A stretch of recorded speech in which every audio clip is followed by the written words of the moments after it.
In the 1950s and 60s, the USA and the Soviet Union engaged in an unparalleled space race. The Cosmonaut Museum in Moscow honors the heroes of those days.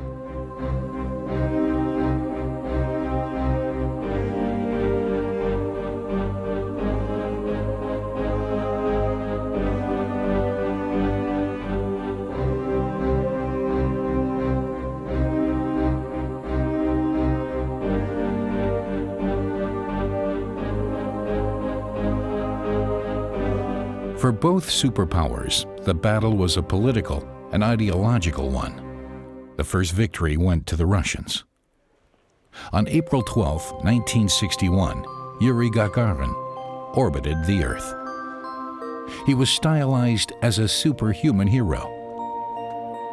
It had been 4 years since the Sputnik shock of 1957. Shortly thereafter, the dogs Belka and Strelka became the first living creatures to return alive to Earth from outer space.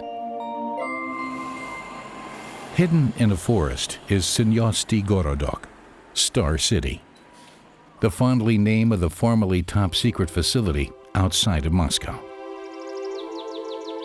This is the facility where thousands lived and worked, at the training center of Soviet and later Russian cosmonauts.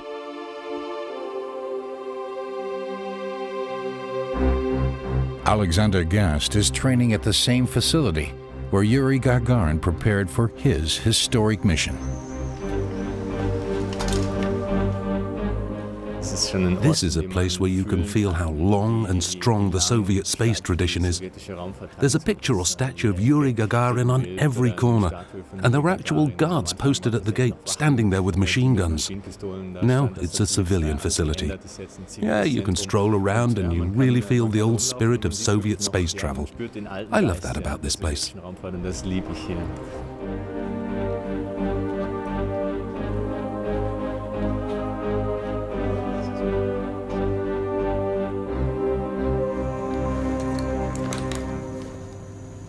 Our ESA astronaut is turning into a cosmonaut. The fabric of the spacesuit is simply gathered up and tied with 2 elastic bands. Hard to believe, but that's all it takes to withstand pressure, even in space.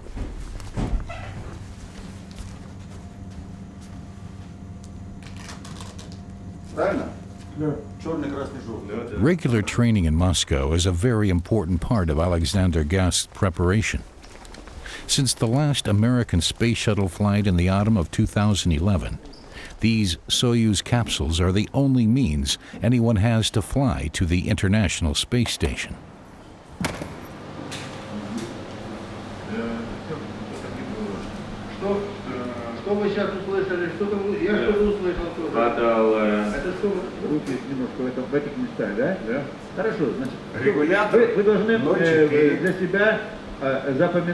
The Volkswagen Beetle of space, robust and reliable. That's what they call the Soyuz. It went into orbit for the first time in 1967 and have been launched nearly 140 times since then.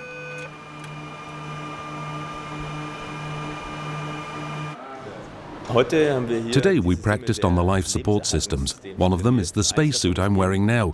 You have to know how to use it, how to test it to ensure it's airtight, and what to do, for example, in case the pressure drops in the space station unexpectedly. Then, to protect against the danger of fire, you have to release all oxygen from the space capsule immediately. In fact, the decompression is even faster than what would happen in the case of a leak. It's a complex system. And when you're wearing a spacesuit, your body is under pressure, and you have to work under pressure, which isn't easy, and that's what we practice today.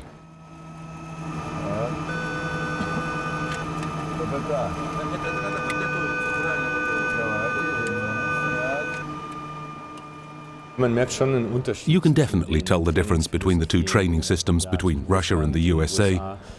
My training program here in Russia is very structured, divided into 2 unvarying intervals. That's because it was just developed that way here many years ago. all the training programs for the space station.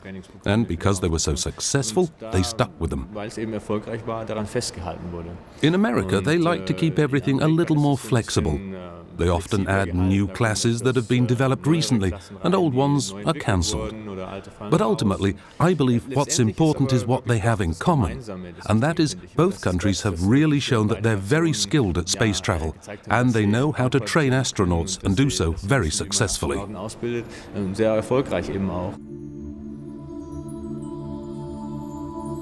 It only takes 90 minutes to orbit the Earth. Every day they are on board, the astronauts experience 16 sunrises and sunsets. The International Space Station has proved that countries that were enemies for most of the previous century can cooperate successfully.